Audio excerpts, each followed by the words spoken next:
Yes +2 class, आज हम start करने वाले हैं इंडियन इकोनॉमिक डेवलपमेंट का नेक्स्ट लेसन है हमारा human capital formation.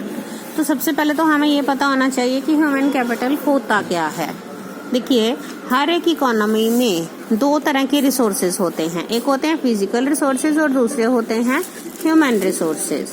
Physical resources जो कि नेचर की तरफ से हमारे पास फ्री गिफ्ट हैं, इसके साथ ही हमारे सारे मशीनरी, प्लांट्स, रॉ मटेरियल, ये हमारे फिजिकल रिसोर्सेज हैं।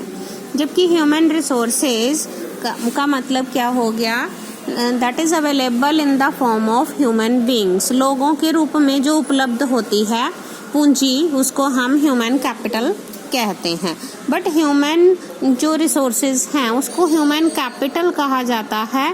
किस लिए? क्योंकि ये वर्क फोर्स होती है किसी भी कंट्री में, वहाँ की स्किल और एक्सपर्टाइज, मीन्स कि जो भी ह्यूमन बीइंग्स हैं, जो वर्क फोर्स है उसमें से ये वर्क फोर्स कितनी स्किल्ड है और कितनी एक्सपर्ट है, कितनी एजुकेटेड और वोकेशनली एजुकेटेड है, तो ही हमारी ह्यूमन कैपिटल बनती है। तो इस तरह से ह्यूमन कैपिटल का मतलब होता है all type of knowledge, skill and expertise of work force in an economy.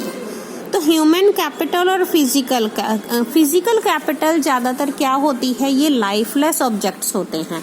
आप देखिए, जितने भी नेचुरल रिसोर्सेज हमारे पास अवेलेबल हैं, जो कि नेचर की तरफ से हमारे पास फ्री गिफ्ट हैं, या फिर हमारी सारी मशीनरी, टूल्स, इक्विपमेंट्स, इनमें जान नहीं होती और ये सारे क्या हैं, मैन मेड होते हैं, कुछ इसमें नेचुरल होते हैं।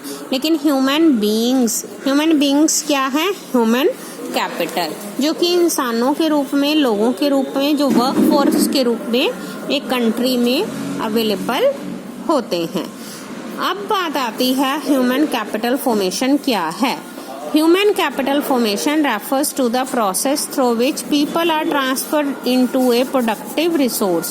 Human capital formation का मतलब होता है एक ऐसी प्रोसेस जिसके द्वारा लोगों को ह्यूमन रिसोर्स की फॉर्म में, प्रोडक्टिव रिसोर्स की फॉर्म में ट्रांसफर किया जा